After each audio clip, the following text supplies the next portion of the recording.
Rambo no siempre fue ese dios del plomo que recuerdas. Antes de ser un mito de acción, fue un hombre roto que lloraba en una comisaría, hasta que Hollywood lo convirtió en el juguete favorito de la propaganda de Ronald Reagan. Pasó de veterano traumatizado a superhéroe patriótico con flechas explosivas, que gana él solo la guerra de Vietnam, hasta acabar luchando con los yihadistas en Afganistán, película que ha envejecido de puta madre. En este vídeo vamos a reconocer toda la saga, desde el grito de un veterano olvidado hasta el geriátrico vengador de las dos últimas entregas, desde la crítica antibélica hasta la propaganda descarada. Y sobre todo, vamos a responder a una pregunta que Hollywood nunca se atrevió a mirar de frente. ¿En qué momento el soldado que lloraba por las consecuencias de la guerra se convirtió en el reclamo perfecto para venderla? La primera escena de esta película no tiene ni explosiones ni persecuciones. Tiene a un ex soldado caminando solo por la carretera, sin rumbo. John Rambo no busca pelea, busca un amigo. Y ese amigo se llama Delmar Barry, y ya no está. Una mujer negra le recibe, es su madre. Le dice que Delmar ha muerto, de cáncer, que los productos químicos que usó en Vietnam lo mataron por dentro. Agente Naranja dice, y ahí la película lanza su primera bomba moral. Sí, es triste, sí, es trágico, y es totalmente inmerecido, pero también es cínico. Delmar probablemente no fue a la guerra por convicción, era afroamericano, y los afroamericanos durante la guerra de Vietnam fueron reclutados en masa por el draft, obligados a ir a una guerra por un país que les despreciaba, en una época en la que aún les negaban derechos legales básicos en la Constitución, puesto que aún quedaría un año para la abolición de la segregación racial cuando serían llamados a filas, indignos de poder sentarse en un autobús, pero sí para ser carne de cañón. Un sector de la población que, a diferencia de la emergente clase media blanca, no tenían dinero para pagar abogados, ni contactos, ni universidades privadas que los eximieran. No eligieron ir, fueron arrastrados, y casi ninguno pudo escaparse.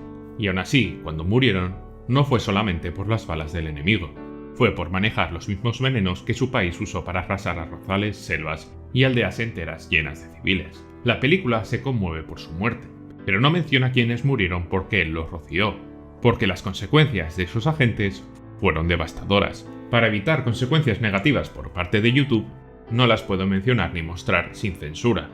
Aunque me gustaría, porque este tema lo merece, pero tú mismo puedes buscar las imágenes y ver de lo que hablo. Al final de este discurso, solo queda la tristeza silenciosa de una madre afroamericana que, si bien es totalmente legítima, deja muchas cosas atrás. Y es aquí donde la película revela su naturaleza dual. Sí, será una denuncia política y social, sí, pero de una forma selectiva, la cual incluso en su mensaje final tendrá una carga oculta. Rambo, después de esto, sigue caminando, hasta llegar a un pueblo que se llama irónicamente Hope, esperanza en castellano, lo mismo que a él le deniegan, y al llegar lo expulsan, por su aspecto, por su sola existencia, porque First Blood no va sobre Vietnam, va sobre lo que América hace con lo que trajo de vuelta, y sobre cómo lo único que quiere es esconderlo. Rambo no entra a Hope gritando, no entra armado, ni siquiera pide nada, camina, está solo, y aún así, para el sheriff, es demasiado sucio, demasiado callado, demasiado incómodo. Le ofrece llevarlo al otro lado del pueblo, pero no es cortesía, es una expulsión preventiva. No importa si ha servido su país, ahora simplemente estorba, y además América tiene alergia a los recordatorios. Y aquí viene otra crítica mal llevada y solamente cierta a medias. El sheriff lo expulsa porque lo confunde con un vagabundo, con alguien que no tiene a dónde ir y mucho menos dónde quedarse. Es una escena brutal disfrazada de rutina, porque esto ocurre a menudo en ese país, y en especial con ese cuerpo de policía, alguien que tiene la autoridad para decidir quién cabe y quién no, quién parece problemático y quién no, y lo ejerce como lo que es, una fuerza armada con competencias demasiado amplias y demasiadas pocas preguntas. Pero First Blood no denuncia eso, no denuncia ese abuso, solo se indigna por la confusión. ¿Cómo se atreve ese sheriff a confundir a un héroe con un vagabundo? Como si el problema fuera ese error, y no el acto de expulsar a una persona vulnerable. Como si echar a alguien por su ropa, su silencio, su cansancio estuviera bien, siempre y cuando ese alguien no haya servido en Vietnam. Porque al final, incluso en estas películas de denuncia, Estados Unidos tiene grabada la idea de que los más vulnerables sobran y son un lastre. Y aquí se refleja. Porque la injusticia para esta película solo lo es si se le aplica a un veterano. Y en este matiz ya empieza a colarse la indulgencia. Pero Rambo no se va. Vuelve a cruzar otra vez el puente. No por provocación, sino por confusión. No entiende por qué lo tratan como una amenaza. Y entonces el Estado reacciona, no con diálogo, con esposas. Lo detienen, lo llevan a comisaría, y lo que ocurre ahí no es solamente una humillación. Le gritan, lo desnudan, lo afeitan con una cuchilla como si estuvieran borrando su pasado. Y en cuanto el cuchillo se acerca a su cara, Vietnam vuelve. No como recuerdo, sino como tormenta, jaulas, gritos, tortura y barro. Porque el trauma no necesita permiso, solamente necesita una chispa. Y entonces estalla. Rambo se revuelve, escapa, provoca el caos en la comisaría. Y así empieza la guerra, no porque él la busque, sino porque el país le ha recordado con brutal precisión que no tiene otro idioma. Porque eso es lo más brutal de todo. No le enseñaron a volver, solo le enseñaron a sobrevivir. Y ahora lo culpan por haberlo logrado. Rambo siempre fue una herramienta desechable cuyo único error a ojos de esta sociedad es no haber muerto en Vietnam, como le pasó a su amigo. Y ahora que ya no es necesario, y que además ha vuelto roto, no es que sea una molestia, es que es un problema a eliminar. Rambo escapa, provocando el caos a su paso, tanto en la comisaría como por mitad de la ciudad. Desaparece en el bosque, y entonces la película revela su giro. La acción no va a venir de invasiones extranjeras, va a venir de un solo hombre contra el país que lo entrenó. La selva ahora es Oregón, y los enemigos llevan uniforme azul, y los que antes daban órdenes ahora no entienden lo que han soltado. El sheriff moviliza a sus hombres, organizan una cacería, van armados con perros, con fusiles, y lo que encuentran es su propia lección. Rambo no dispara a matar, no quiere sangre, pero tampoco perdona. Trampas, emboscadas, ataques quirúrgicos, uno a uno, los policías caen, no muertos, sino humillados, como si les devolviera cada golpe de la comisaría con una precisión militar. Y aquí la película hace algo inteligente, no glorifica la violencia, la vuelve funcional, metódica. Rambo no mata, solamente responde, pero lo hace con tanta eficacia que lo que transmite no es compasión, sino que advertencia. El punto más alto llega con el helicóptero y lo persiguen por los acantilados. Le disparan desde arriba, sin mediar palabra, y el atrapado en la roca, sin armas, responden con lo único que tiene, una piedra. El helicóptero se tambalea, el policía pierde el equilibrio, cae y muere. No es un asesinato directo, pero tampoco es un accidente limpio, es una consecuencia, como todo lo que ha pasado hasta ahora, y en esa muerte se condensa el dilema de toda la película. Rambo no quiere matar, pero su mera resistencia ya provoca víctimas. Porque cuando un país entrena a alguien para la guerra, lo convierte en un arma y después pretende que funcione como un ciudadano, como si la guerra no dejara residuos o como si la violencia pudiera olvidarse, como un idioma que ya no se usa. Porque la violencia, First Blood, no es ruido, no es coreografía, no es entretenimiento. Bueno, sí, esto un poco, pero ya me entiendes. Es un acto de desesperación. Cada movimiento de Rambo tiene sentido. No hay sobreactuación. No hay músculo gratuito. Todo lo que hace responde a algo que aprendió para sobrevivir. Es Rambo enseñando a sus compatriotas lo que a él le tocó sufrir. Y ese es el milagro de la película, que convierte la acción en algo muy serio, silencioso, clínico. No hay planos de cámaras girando alrededor de disparos. No hay cámaras lentas buscando la épica. La violencia aquí no pide un aplauso, pide que la entendamos. El bosque no es un escenario de un videojuego, es una extensión de su memoria. Cada trampa no es ingenio, es pedagogía bélica. La violencia en Rambo 1 no es heroica, es un síntoma. Es la única respuesta que le dejaron a un hombre que cuando volvió a casa ya no sabía cómo comportarse en paz, porque nunca se lo enseñaron, porque nunca se esperó que sobreviviera. Y ese contraste entre la precisión brutal y el abandono emocional es lo que hace que su estallido final no sea un clímax, sea una confesión, porque cuando finalmente se rompe es cuando ya no hay bosques, ni trampas, ni enemigos, cuando solo queda él, el coronel y una pared vacía. They open up the box, fucking blow his body all over the place. He's laying there, he's fucking screaming, his pieces of him all over me, just like my friend, it's all over me. I wanna go home, I wanna go home. I can't find your legs. Get out of here.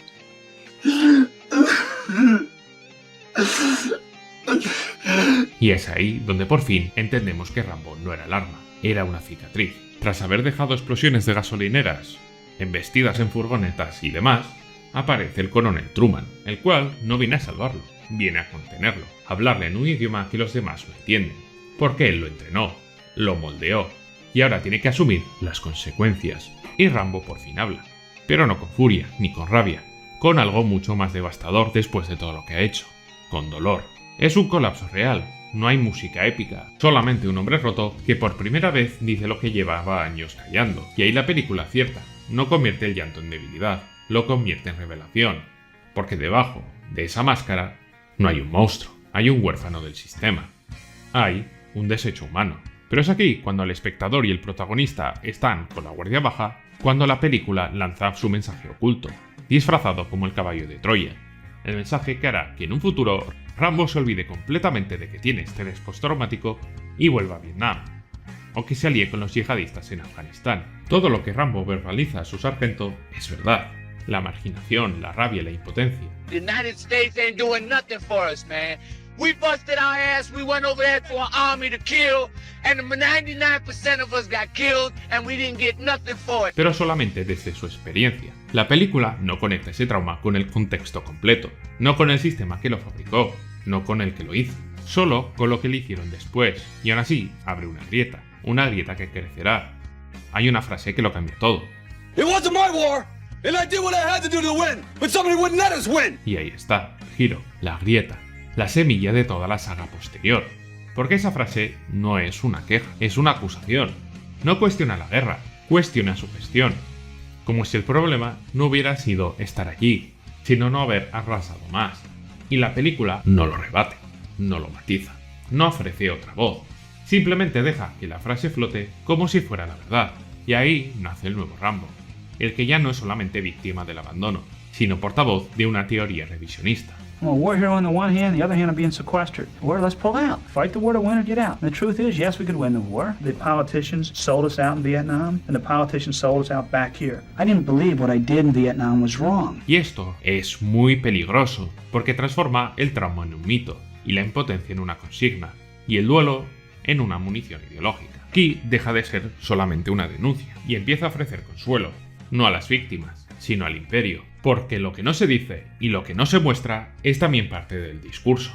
En Rambo 1 no hay una sola imagen de Vietnam, ni una aldea, ni un civil, ni un enemigo. La guerra está en los recuerdos de Rambo, pero es abstracta, genérica, dolorosa, sí, pero sin rostro. No hay mención a My Lai, aquella aldea donde los soldados estadounidenses ejecutaron a cientos de civiles desarmados, mujeres, niños, ancianos, a plena luz del día.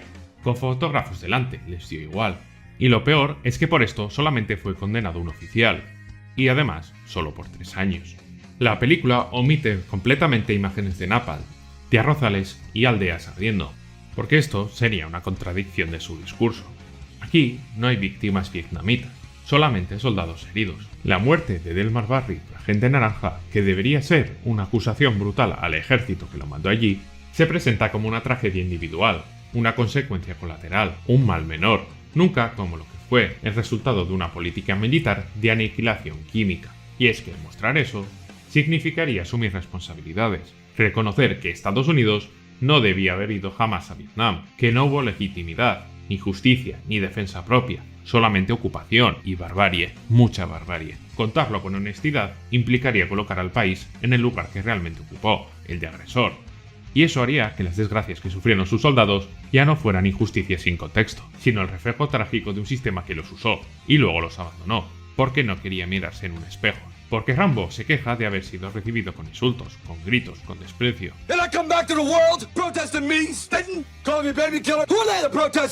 Pero nunca se plantea por qué.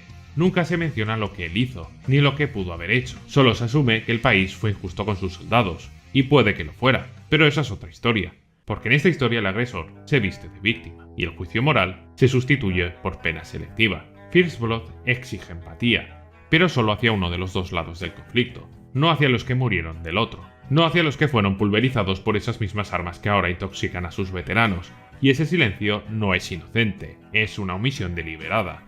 Una limpieza narrativa, una forma de decir lo que nosotros sufrimos importa, lo que hicimos no tanto. Muy a la línea de esas películas centradas en lo mal que lo pasan los estadounidenses matando por Oriente Medio o Asia, pero dejando para otro día eso de cuestionar qué carajos hacen ahí matando iraquíes. Y es ese mismo mecanismo narrativo el que también transforma el original First Blood, porque esta película no es una adaptación fiel del libro, es algo más importante y aún más ambicioso, es una corrección. En la novela original de David Morrell, Rambo es incontrolable. Es más salvaje, más despiadado, más nihilista, y al final muere. Stallone no aceptó eso, y reescribió el personaje, lo contuvo, lo humanizó, le dio un nombre que no tenía en la novela, John, y le quitó todo atismo de sarcasmo o rebeldía juvenil. Ya no era un sociópata, era un mártir. Y al hacerlo, lo preparó para sobrevivir, no solamente dentro de esta historia, sino fuera de ella, porque ese Rambo, que sangra, pero que no muere, que llora, pero no dispara sin un motivo, ese Rambo era franquiciable, y por eso sobrevivió. Eliminó las muertes directas, ya que en la novela original Rambo provocaba una auténtica matanza, y convierte a Rambo en lo único que Hollywood puede explorar sin vergüenza. Un hombre dañado pero funcional, una víctima legitimada para actuar, una máquina rota pero útil. Y ahí Stallone no solamente salvó al personaje, salva una propiedad intelectual, salva un símbolo que podía mutar, crecer y un día reescribir la guerra. El final de First Blood no es un final, es una pausa, es una cesión táctica. Rambo no muere, no es abatido, no es ejecutado, se entrega, esposado, vivo y en silencio. Y eso no es una victoria moral, es una preparación narrativa, porque si muere se acaba el discurso, pero si vive puede regresar, con más rabia, con más músculo, con más licencia para matar. La película que hasta entonces se había contenido se abre en sus últimos segundos a otra posibilidad, la de convertir al veterano abandonado en el soldado definitivo. Y eso es lo que vendrá después, la selva, las balas y los rescates. Pero todo esto empieza aquí, con un llanto, con un edificio en ruinas. First Blood parecía una crítica, y lo fue, pero también fue consuelo. Consuelo para un país que no quería verse como verdugo, sino como víctima de su propio desorden.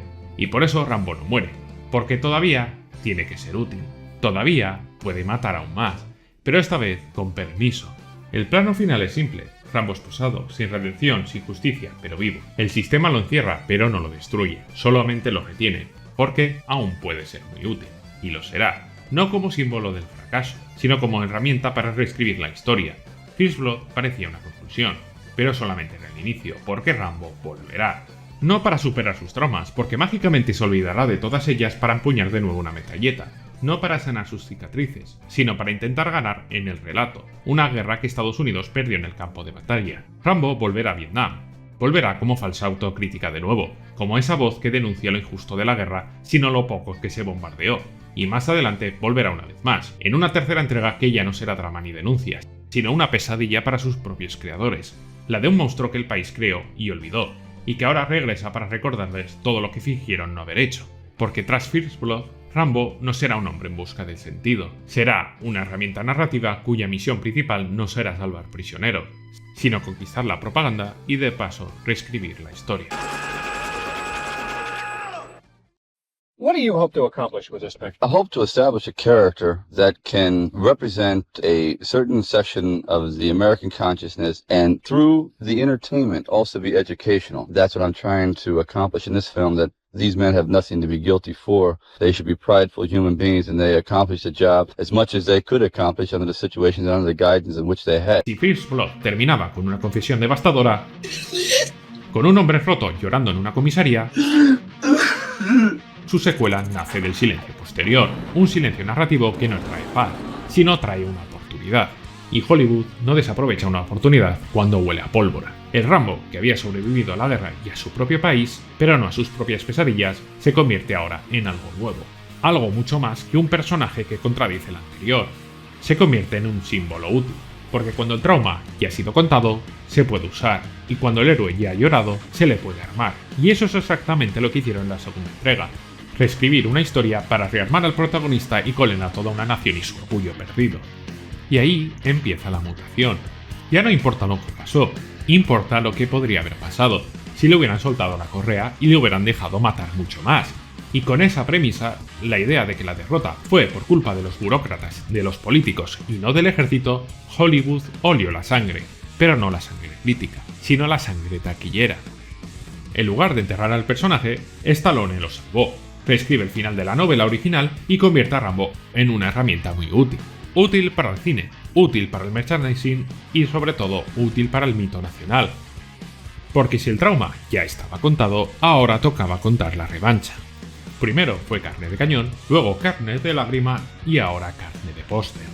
El público no quería introspección, eso ya había pasado en la década anterior con Taxi Driver y demás películas. Quería redención. Quería ver a Estados Unidos ganar, aunque fuera en una jungla de mentira. Ganar lo que habían perdido en Vietnam entre napalm, masacres y cadáveres reales. y Hollywood, que nunca ha desperdiciado una guerra perdida, si puede vencerla de nuevo, supo leer este momento. Y en aquel momento, Hollywood ya había encontrado una mina: las secuelas. El cine de los 70 se había atrevido con derrotas, con traumas y con Vietnam mostrado como una pesadilla moral y nacional, como por ejemplo Taxi Driver, la cual no necesitó ni helicópteros ni explosiones ni nada así. Bastó un taxista desquiciado para enseñar cómo la guerra que América había importado a sus calles tenía su efecto. O cómo Apocalypse Now convirtió todo esto en un delirio febril. O cómo The Deer Hunter enroscó el duelo en una roleta rusa. Con De Niro sudando en un taxi o con Coppola metiendo a Brandon en una jungla, el cine de esa época no quería redimir, quería incomodar. Pero en los 80 la incomodidad ya no vendía. Ahora se necesitaban mitos fáciles, cuerpos perfectos y victorias de póster. Porque los 80 exigían otra cosa. Era la década de Top Gun, de sonrisas esmaltadas y cazas convertidas en un videoclip, de películas donde Estados Unidos ya no dudaba, ganaba siempre contra cualquiera y en cualquier terreno. El cine dejaba atrás una resaca amarga de los 70 para abrazar un positivismo extremo y totalmente irreal, y luminoso, casi de anuncio militar, porque más o menos también se usó para reclutar, pero eso es tema aparte. Una reacción frontal a 10 años de derrotas, culpas y cicatrices. La pantalla ya no mostraba heridas, mostraba victorias. Eran los años de Rocky IV, de sagas diseñadas como escalada permanente, cada entrega más grande, más exagerada y más rentable que la anterior. Stallone, el creador de la adaptación de Rambo, había pasado de crear un Rocky humilde, derrotado, pero humano, a un campeón que en plena Guerra Fría subía al ring para tumbar a la Unión Soviética a hostias. La intimidad del boxeador de barrio se convirtió en propaganda de gimnasio, del sudor en los callejones a la bandera ondeando en Moscú, y con Rambo repitió la fórmula a toda velocidad. Lo que había empezado como la historia amarga de un veterano olvidado se transformó en la fantasía de ganar Vietnam con un arco explosivo. En dos sagas distintas, Stallone aplicó la misma operación estética e ideológica: tomar un relato personal, lleno de heridas y de dudas, y reescribirlo como un espectáculo patriótico para la era Reagan. Hollywood había aprendido que el público no buscaba clausuras, sino continuación. Y de hecho, sigue a día de hoy aplicando esta misma fórmula, ¿no? Entendió que un personaje roto no vendía figuras de acción, pero un héroe en suspensión sí. La lágrima íntima del final de First Blood se convirtió en una inversión, un cheque narrativo pendiente de cobro, y que fue, por cierto, muy rentable. El personaje no podía morir porque ahora valía demasiado vivo. El videoclub estaba despegando en esa época. El merchandising se había convertido en una forma de taquilla paralela, gracias a nuestro amigo George Lucas, y cada héroe potencial también podía vender muñequitos. La lógica era muy simple. Si Star Wars podría vender muñecos y camisetas, ¿por qué no un veterano de Vietnam con un cuchillo y cinta roja? Y es que Rambo 2 no llegó solo. Formó parte de un ecosistema cultural. Se mezclaron dos cosas: uno, que Hollywood de los años 80 había convertido el blockbuster en un arma cultural, y que Lucas y Spielberg habían demostrado que un héroe podía ser también una marca global, así que las dos juntas hicieron esto. Y Stallone se adaptó y muy bien a la época. En esa década, cada éxito de taquilla era también un mensaje. Estados Unidos volvía a ser fuerte, aunque solamente fuera en la pantalla. Además, en paralelo, el VHS había abierto una segunda vida para las películas. Ya no importaba solamente la taquilla, importaba cuántas veces podrías volver a alquilar la misma cinta el fin de semana. Y en las estanterías de los videoclubs, Rambo no competía con cine de autor, competía con Comando de Schwarzenegger o con Missing in Action de Chuck Norris. Y así, el personaje se convirtió en un imán para un público que no solo quería ver acción en pantalla grande, quería repetir la dosis en casa y en bucle a ser posible. Y así, al mismo tiempo que el mercado de réplicas y juguetes explotó, con cuchillos idénticos al de Stallone, camisetas con el pañuelo rojo o incluso videojuegos arcade que convertían la selva en un pasillo de píxeles, Rambo dejó de ser un veterano traumado para convertirse en algo mucho más rentable, una franquicia transversal capaz de vender la misma fantasía en cualquier formato. Porque si Rambo había llorado, ahora le tocaba gritar, o más bien hacer gritar. Y First Blood 2 no es una continuación, es una resurrección interesada. Una en la que el trauma se transformó en combustible, el soldado roto en un semidios y la crítica en un espectáculo. Porque el público pedía redención nacional, y Hollywood olió el negocio. Tengamos una cosa en cuenta, el negocio llegó en 1985, y llegó con todo. Reagan en la Casa Blanca, la Guerra Fría en plena ebullición, y los gimnasios llenos de tipos musculados que ya no creían en la política, pero sí en la victoria. Estados Unidos estaba en plena transformación ideológica. El país, que había llorado en los años 70, ahora estaba ciclado. Se habían hartado de la culpa, del periodismo crítico y de las películas incómodas. Querían héroes, querían fuerza, querían ganadores. Y Ronald Reagan lo sabía. Y esto no era solamente una cuestión cultural. En lo militar, Estados Unidos arrastraba todavía la humillación de Vietnam. Y más reciente aún, la vergüenza del desastre de Irán, donde en 1980, en un intento de rescatar rehenes, terminó en un fracaso televisado al mundo entero. Las Fuerzas Armadas necesitaban un nuevo relato que lavara la imagen de incompetencia. Un relato en el que la derrota no existiera. El cine se convirtió en el escenario perfecto para ensayar una rehabilitación simbólica. En pantalla, los soldados ya no fracasaban, siempre ganaban. Rambo fue la punta de esta lanza de esta nueva narrativa, una operación de rescate ficticia que resolvía con pólvora y músculo lo que la realidad había dejado en ruinas. Había que devolver el orgullo a América, y la forma más rápida de hacerlo era imaginar que nunca perdieron, que Vietnam no fue un error, sino una oportunidad muy mal aprovechada, y que si la historia real decía lo contrario, siempre se podía comprar otra. Una mucho más explosiva, una mucho más simple, una en la que los buenos ganaban y los malos explotaban en cámara lenta. Y ahí entró una idea falsa que había calado en la sociedad durante todos esos años. Poe y Mia, Prisoners of War y Missing in Action. Una idea tan falsa como eficaz, que aún quedaban soldados estadounidenses vivos, torturados en algún rincón de la jungla vietnamita, aunque ya se había firmado la paz, y que América, noble y heroica, tenía el deber de ir a rescatarlos. No importaba que fuera mentira. Importaba que sonara justo, y que permitiera algo que los libros de historia no daban, una segunda oportunidad, una revancha emocional. En ese clima de revisionismo musculado, los veteranos ya no eran víctimas, eran héroes congelados, y Rambo era el molde perfecto para descongelarlos, con cicatrices, sí, pero también con bíceps, cuchillos gigantes y frases cortas que lo decían todo sin explicar nada. El mensaje era claro, la guerra de Vietnam no se perdió por culpa del ejército, se perdió por culpa de los políticos, de los cobardes, de los burócratas y también de los manifestantes contra la guerra, ¿por qué no? Y apuestos. Pero claro, para cumplir esta misión hacía falta resucitar a Rambo. Y digo resucitar y no rescatar de la prisión, porque el Rambo que conocías había que reescribirlo enteramente, sí, por segunda vez. En 1983, un guionista joven y talentoso, todavía sin Alien, sin Terminator, sin Titanic y sobre todo sin el ego desmesurado de Leyenda, escribió el primer borrador de First Blood Parte 2. Se llamaba James Cameron, y lo que tenía entre manos no era un cómic hipermusculado, era una historia oscura, ambigua y áspera, y una muy buena continuación teórica de la primera película. En su versión, Rambo no salía de prisión con abdominales imposibles de entrenar simplemente picando piedra. Salía del infierno psiquiátrico, de un hospital, sedado, encerrado, más paciente que guerrero, y el trauma no era subtexto, era literal. Su personaje aún seguía con un estrés traumático enorme. Y ni siquiera iba solo, tenía un compañero, Brewer, un teniente que servía de contraste humano, con dudas y con remordimientos. La misión seguía siendo la misma, buscar pruebas de que había prisioneros estadounidenses en la Vietnam de la posguerra y del Tratado de Paz. No era una cruzada vengadora, era una operación fallida, y normal, porque básicamente esos prisioneros eran propaganda. Una operación fallida llena de obstáculos, crisis morales y derrota emocional. Pero ese guión tenía un problema. Era demasiado humano, demasiado real, también demasiado bueno, y demasiado incómodo para una América que ya se había puesto la bandana y la camiseta sin mangas. Y entonces entró Stallone, no como actor, como reescritor, como ingeniero narrativo de su propio mito. Cortó todo lo que pesaba, quitó a Brewer, quitó la medicación, al hospital, las dudas, y metió acción, metió romance. Pero sobre todo metió mucha ideología. Nació Cao Bao, la guerrillera vietnamita que parece salida de un folleto de turismo bélico o de turismo de pasaporte. Nacieron los soviéticos caricaturescos, con acento de dibujos animados y uniforme de villano universal, de esos que pasan frío en una selva tropical. Nació el burócrata traidor, Murdoch, la encarnación del Estado cobarde que sacrifica a los soldados mientras toma whisky en una oficina con aire acondicionado. Cameron, con elegancia profesional, diría años después que reconocía partes de su guión. Stallone fue más directo, él escribió la política. Y esa política era clara, el ejército es noble, el sistema lo corrompe, el héroe es puro y el enemigo extranjero interno merece volar por los aires. La película pasó de ser un drama postbélico a un parque temático de testosterona. No escatimaron en medios. Rambo 2 se rodó en Acapulco. Sí, el Vietnam mexicano. Por logística, por presupuesto y por solar asegurado. Por lo menos no hizo como Coppola, irse a Filipinas a arrasar media selva con napalm de verdad.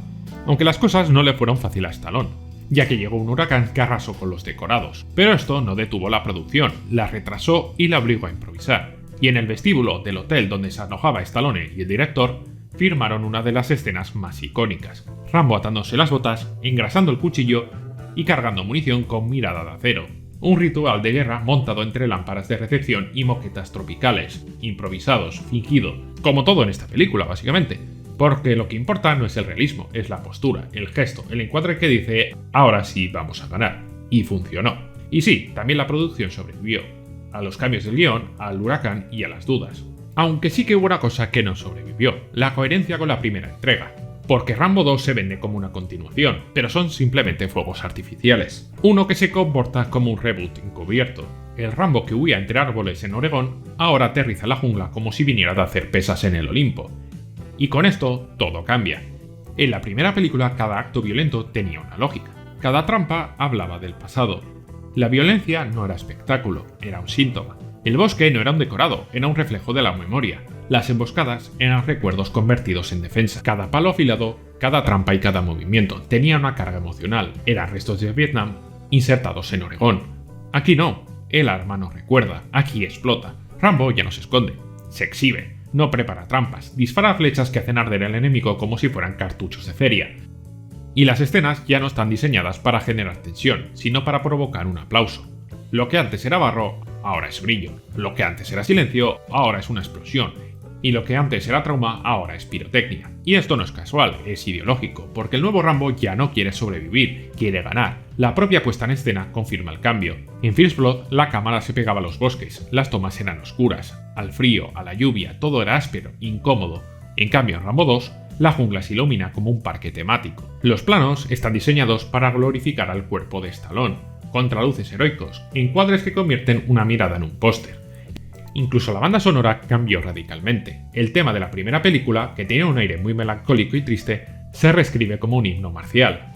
Esto ya no va de la soledad del veterano, esto va del ejército de un solo hombre, y la estética del videoclip sustituye a la del trauma. Y en eso el físico de Stallone juega un papel crucial, el cual, a diferencia de la primera, que estaba todo el rato escondido bajo una camiseta, aquí todo el rato se luce. Y eso que no tiene mucho sentido que haga eso en la selva. Pero bueno, su físico es el mensaje. En los 70 los cuerpos en pantalla eran frágiles, consumidos por la culpa o la adicción. De Niro hundido en Taxi Driver, Pacino paranoico en Sérpico, y Hoffman exhausto en Marathon Man. Eran cuerpos vulnerables que encarnaban una nación rota.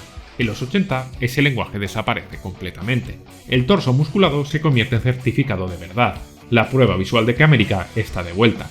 Cada vena, cada bíceps, cada gota de sudor son un argumento político. El trauma ya no se muestra en la mirada, sino que se tapa con un músculo. La cicatriz se borra bajo el pectoral. Y el dolor se camufla bajo la hipertrofia. Es la alegoría de un país rejuvenecido a base de esteroides narrativos. Y para eso necesitaba escalar en todo. Con más enemigos, con más armas, con más músculos, más helicópteros, campamentos enteros volados por los aires, vietnamitas y soviéticos cayendo como fichas de dominó. Rambo atravesando la jungla como un dios vengador, armado con un arco que parece diseñado por un guionista con un complejo de pirotécnico. Cada muerte es puramente estética, lo contrario a la primera. Cada plano es una postal, y no hay consecuencias. No hay nada. Es un ejercicio de pirotecnia que traiciona la primera película. Es el nacimiento del body no-porn patriótico, el estilo que él y Schwarzenegger pondrían muy de moda. Y esto se carga por completo el estilo y el mensaje de la anterior película. ¿Recuerdas el estrés postraumático, las pesadillas con el barro, los gritos y las cuchillas, los flashbacks? Pues no queda nada, se lo ha engullido el guión. Ese Rambo que lloraba en comisaría por no poder tener un trabajo ha desaparecido. Ahora hace flexiones con metralletas. El Rambo de la primera película no podía dormir por lo que había vivido. En cambio, el de la segunda duerme con los ojos abiertos mientras planea cuántos cuerpos va a empalar con una flecha de titanio. El primero pedía ayuda. Este pide más balas. Uno estaba roto, el otro parece diseñado por una empresa de suplementos. El trauma, el dolor, la rabia, todo eso queda atrás, como si la guerra, la real, se curara con abdominales marcados y frases lapidarias, como si la jungla ficticia pudiera borrar años de masacres reales. Y si en la primera película eran unos cínicos denunciando el sufrimiento del veterano de Vietnam como si éste hubiera ido a Vietnam a repartir abrazos sin mencionar las atrocidades que ellos hicieron en el país asiático, porque en esta película, al volver al país, pero para hacerse los héroes, redoblan su cinismo. Aquí, como la primera, no hay napalm, no hay arrozales humeando, no hay aldeas masacradas. Ni tampoco vemos ninguna de esas imágenes que hicieron que el mundo, e inclusive los propios estadounidenses, condenaran la guerra de Vietnam, la guerra de verdad, la del Rolling Thunder, la de los bombardeos masivos sobre la población civil, la de la gente naranja que contaminó generaciones. Esa no aparece por ninguna parte. No hay rastro de My Lai, la aldea donde los soldados estadounidenses ejecutaron a mujeres, ancianos y bebés a plena luz del día y dejándose fotografiar. Tampoco hay rastros de la operación Speedy Express, donde los muertos civiles se contaban por miles, sin que a los mandos le importaran lo más mínimo. Todo eso ha sido borrado del encuadre, no porque no existiera, sino porque molestaba en el relato. Rambo 2 no quiere hablar de lo que Estados Unidos hizo en Vietnam, solo de lo que pudo haber hecho mejor, y esa trampa narrativa tiene consecuencias, unas de autoengaño nacional. Porque mientras que en pantalla vemos a un Rambo rescatando prisioneros imaginarios, fuera de ellos seguimos sin mirar a las víctimas reales, a los que murieron sin cámara lenta, a los que nunca tuvieron una frase final ni música épica. Vietnam no fue solamente una guerra. Para los vietnamitas fue la culminación de un siglo entero de ocupación, explotación, resistencia y humillaciones. Desde el colonialismo francés hasta la ocupación japonesa, el pueblo vietnamita ya estaba acostumbrado a pelear contra imperios, y cuando llegaron los estadounidenses, no los vieron como salvadores, los vieron como los siguientes, otro invasor y otra bandera foránea. Para los vietnamitas la guerra no era otra revolución, era una continuación lógica de la lucha por la independencia. No era solamente ideología, era supervivencia. Para ellos no cambió nada con la llegada de los estadounidenses. Llevaban luchando contra invasores desde 1941. Primero contra los japoneses que habían invadido la colonia francesa. Después, desde el 45 hasta el 54, combatieron a sus antiguos colonizadores franceses que le negaban la independencia. Y desde el 55 al 75 le tocó a unos estadounidenses que negaron el derecho de referéndum de unificación a Vietnam con un golpe de estado en Vietnam del Sur. Durante todos esos años, cada bomba solo reforzaba la idea de que estaban resistiendo al imperio más poderoso del mundo. 34 años seguidos de guerra de independencia. Todo esto para que luego te vendan que la guerra pudo haberse ganado, pero que los políticos no les dejaron. Como si un país campesino, arrasado por 3 décadas de bombardeos, hubiera resistido por pura suerte. Como si millones de vietnamitas hubieran aguantado Napalm, B-52 y Agente Naranja, porque en Washington un senador se levantó con resaca. La lógica es delirante. Perder una guerra histórica y no solo no culpar al enemigo que te ha derrotado, sino a tu propia burocracia porque no rellenaron bien el formulario B12 de empadronamiento. Una humillación histórica reducida a una excusa infantil de no me vencieron, yo me dejé. El ejército más poderoso del planeta, con portaaviones, bombarderos y helicópteros hasta para aburrir, humillados por unos campesinos en sandalias de goma. Pero tranquilos, en su cabeza la culpa fue la burocracia. Las imágenes de Saigón, con helicópteros evacuando a toda prisa, con todos huyendo como ratas, son el relato de una derrota histórica grabada y televisada, pero ellos siguen convencidos de que iban ganando. Este es el nivel de autoengaño, del ridículo. Estados Unidos sufrió una humillación histórica, y en lugar de aceptarla, prefirió inventarse la fábula de que no nos dejaron ganar. Un autoengaño tan obsceno que solo los yanquis te lo pueden vender como si fuera verdad. Y encima, aplaudirse a ellos mismos en el cine. Una excusa perfecta para dormir tranquilos y de paso rodar otra secuela con aún más explosiones. Y eso que una derrota así, en cualquier otro país, hubiera quedado escrita en piedra. Pero en Estados Unidos decidieron esculpir otra cosa. Otro cuento más. Si no podían explicar por qué habían perdido, inventarían que podían seguir creyendo que aún habían ganado. Y de ese delirio nació el mito más rentable de todos, el de los prisioneros olvidados. Porque puede que no hayan ganado la guerra, no. Pero pueden aún haber ganado la victoria moral. A posteriori, esa medalla invisible que se reparten solos cuando la realidad les ha destrozado. Y ahí es donde la fantasía Poe alcanza su clímax. La idea de que todavía había soldados americanos vivos, olvidados por su gobierno, torturados en silencio. Un mito reconfortante que convierte la culpa nacional en un deber heroico de redención, que cambia el papel de agresor por el de rescatador, y que transforma a Rambo en un Cristo hipermusculado bajando al infierno para salvar almas puras. Una ficción útil, perfecta para la era Reagan, perfecta para vender redención sin asumir responsabilidad. Pero fuera del cine, las tumbas siguen abiertas. Los efectos del Agente Naranja aún se heredan, y las cicatrices de las masacres no se borran con flechas explosivas. Porque mientras la ficción grita victoria, la historia sigue gritando dolor. Y sin embargo, fue un éxito, uno descomunal. Rambo 2 recaudó más de $300 millones en todo el mundo. Vendió millones de entradas, de camisetas, de cuchillos y convirtió un pañuelo rojo en una bandera. Ese trozo de tela anudado en la frente como si fuera una corona tribal se convirtió en símbolo de algo más que cine de acción. Se convirtió en virilidad, en revancha. Era la América versión culturismo. Y el éxito de Rambo 2 abrió la veda. De pronto Hollywood se llenó de veteranos ficticios ganando guerras perdidas. Schwarzenegger estrenó Comando, básicamente la misma ecuación, un solo hombre contra un ejército entero. Chuck Norris encontró oro con Missing in Action, que ya explotaba el mito de los prisioneros olvidados en Vietnam incluso antes que Stallone. Y en pocos años el videoclub se saturó de Van Damme, de Steven Seagal o de Dolph Lundgren, o como se llame el de Ivan Drago, que no soy capaz de pronunciarlo, todos cortados por el mismo patrón, todos presentados como soldados invencibles capaces de corregir la historia a base de disparos. Rambo había abierto un camino, y detrás de él llegó un ejército entero de imitadores con idéntico manual, y el cine de acción de los 80 se volvió una clonadora industrial de fantasías bélicas. Y así, el personaje de Rambo dejó de ser un veterano traumatizado y se convirtió literalmente en un verbo. Sí, así es, búscalo en el diccionario. La palabra significaba atacar con fuerza sin pedir permiso, sin mirar atrás. La violencia convertida en un estilo de vida. El trauma convertido en una marca. Y en la cima de este delirio apareció Ronald Reagan, fan confeso de la película, tanto que llegó a decir, tras ver la cinta, que ahora sabía qué hacer la próxima vez en caso de una crisis con rehenes. Y no lo decía en broma, porque en su cabeza Rambo no era solamente un personaje, era una doctrina, la doctrina de la fuerza sin matices, del orgullo sin memoria, del músculo como política exterior.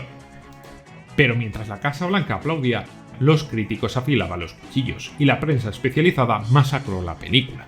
Le cayeron acusaciones de propaganda, de simplismo y de cinismo narrativo. Y los Razzie de 1985, los premios a la peor película del año, ganó 4 estatuillas. Peor película, peor actor, peor guión y peor canción original, y todos merecidos. Un auténtico barrido. Y ahora sí, generó una paradoja brutal, porque mientras que la crítica especializada la machacaba, las colas para entrar en el cine eran kilométricas. Ser coronada como la peor película del año no impidió que se convirtiera en la más vista de ese año. La distancia entre la crítica y el público se volvió un abismo. Y ese abismo fue parte también del fenómeno, porque en los 80 lo que dictaba la academia importaba bien poco. Bueno, a día de hoy también, ya nos entendemos. Lo que contaba eran los videoclubs llenos y las salas abarrotadas. Y en eso Rambo triunfó sin ninguna discusión. Rambo se convirtió en mucho más que en cine. Se convirtió en una ideología portátil, un símbolo que resumía toda una visión del mundo, y la derrota solo es un guión mal dirigido. Rambo 2 funcionó como un analgésico colectivo. Una que pretende fingir que si las cosas hubieran sido diferentes, América habría ganado. Y Rambo 2 no solamente insinúa esa idea, la grita a los 4 vientos. Y lo grita a través de uno de sus villanos más reveladores, Murdoch, un burócrata, el funcionario que sabotea la misión desde dentro, el que impide que Rambo salve a los suyos, el que representa sin ningún disimulo a toda una generación que se opuso a la guerra. Toda esta idea es planteada en una escena icónica y burda a partes iguales. La escena donde Rambo canaliza toda su rabia disparando a un montón de archivadores y papeles. La rebelión metafórica de un soldado contra la burocracia y la confirmación de que en este mundo hay demasiados idiotas. Porque tragarse esto es bueno. Y esto es lo más obsceno de este mismo, que convierte la derrota en una culpa ajena, pero no de los generales, no de la política exterior, sino de los que alzaron la voz, los que protestaron, los que dijeron que quizás invadir un país que llevaba 34 años combatiendo imperios no era una buena idea. Pero según Rambo 2, lo que falló fue el despacho. Y esta idea, como no se podía quedar aquí. Rambo 3 no tardaría en llegar, y en lugar de dar un paso atrás, pisa el acelerador. El nuevo enemigo ya no está en Vietnam, está en Afganistán, y Rambo, que la primera entrega apenas podía hablar, ahora asesora a mujahidines en la lucha contra la URSS. Sí, esos mismos, cuya parte luego mutarían en talibanes. Esos mismos que darían refugio a Bin, apellidado Laden, para evitar la censura de YouTube, que por cierto era considerado un héroe por la libertad contra los soviéticos en aquella época. Y con esto la fantasía ya no tendría freno, ni tampoco memoria, porque nadie en su sano juicio querría reivindicar la película después del 11 de septiembre. Pero toda esta película, la de Rambo 2, deja un mensaje claro. Si una mentira reconforta, no hay quien se atreva a desmontarla, porque Rambo 2 no honra a los veteranos, de hecho lo opuesto. No los significa, no les devuelve la voz, los convierte en un decorado para utilizarlos, en una excusa para volver a ir a la guerra. Pero, aún así, desnuda con precisión quirúrgica cómo Hollywood puede reescribir el pasado cuando el futuro necesita nueva munición.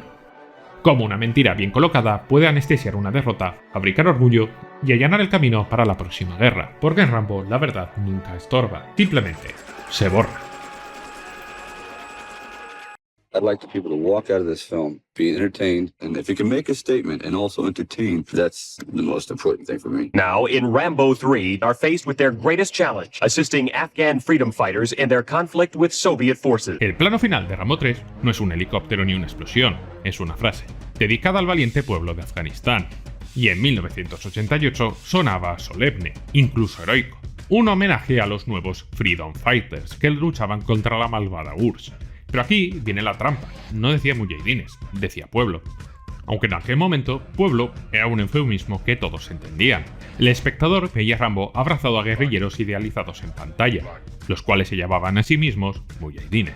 Esos que Washington ya financiaba con millones. Y no solamente con millones, también con propaganda. Su propio presidente los recibía en la Casa Blanca. We've just held a very useful discussion of the Islamic Union of Mujahideen of Afghanistan and other members of his distinguished delegation. Y los trataba como héroes. Ronald Reagan llegó a presentarlos públicamente como los equivalentes morales a los padres fundadores de los Estados Unidos. Era la foto perfecta para la propaganda de la Guerra Fría. Guerrilleros barbudos convertidos en símbolos de la libertad, mientras la CIA multiplicaba el presupuesto secreto para inundar Afganistán con armas y millones de dólares. Les daba la mano en el despacho Oval, los paseaba por el Congreso, los presentaba como la vanguardia de la libertad.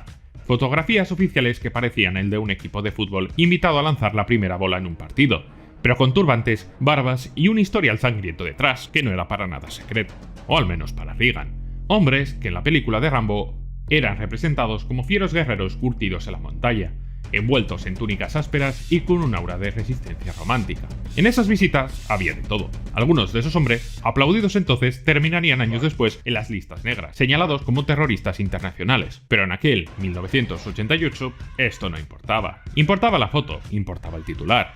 Importaba que en Occidente pudiera vender a estos aliados como los buenos. La película cerraba con un brindis a quienes, fuera de plano, ejecutaban prisioneros, decapitaban maestras y torturaban civiles. Vamos, lo mismo que hacen a día de hoy, pero como antes lo hacía contra los malos, todo correcto.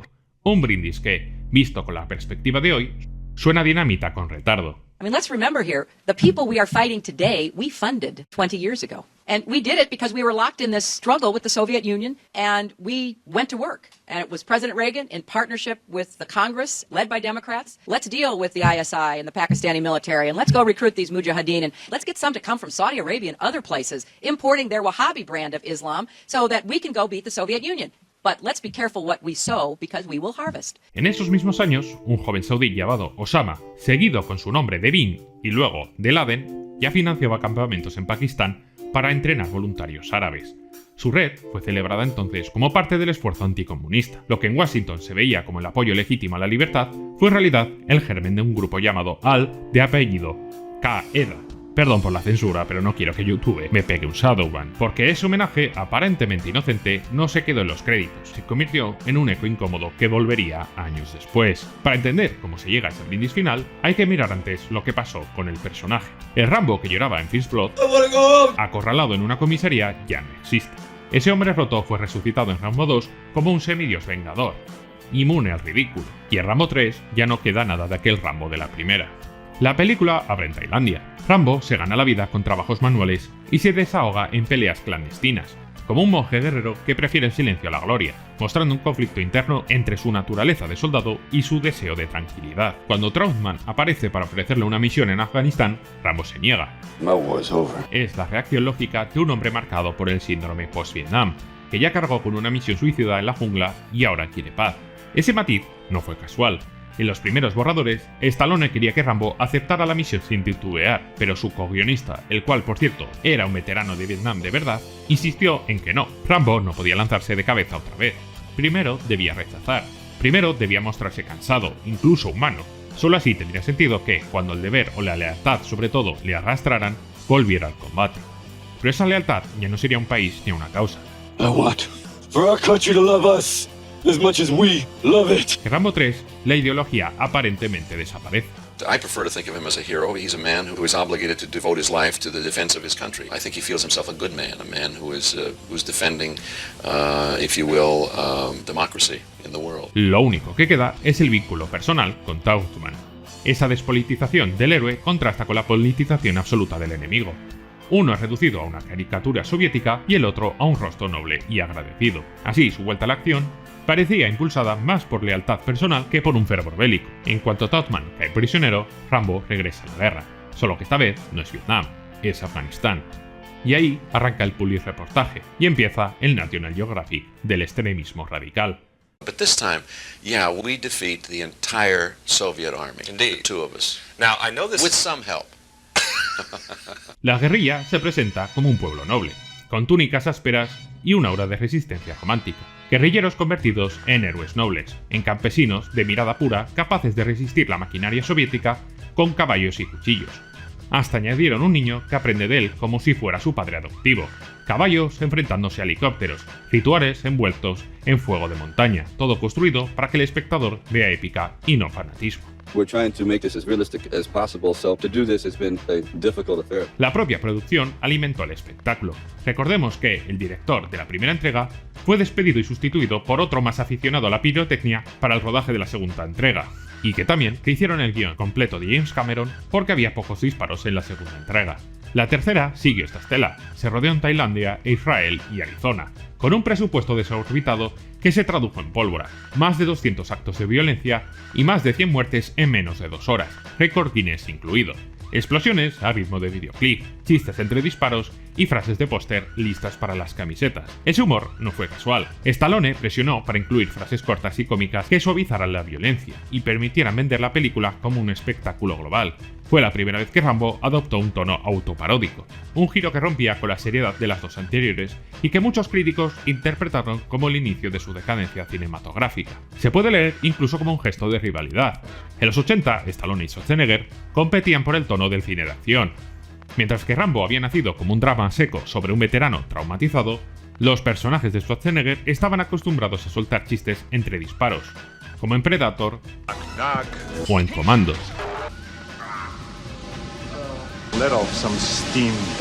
Esta mezcla de músculo, violencia y humor convirtió a Arnold en un icono global, y no es descabellado pensar que Stallone intentara imitar esta fórmula para que Rambo 3 no quedara rezagada frente a su competidor. Quizás por ello Stallone acabaría protagonizando Alto dispara mi madre, que sería una basura de película, pero por lo menos no es Rambo 3.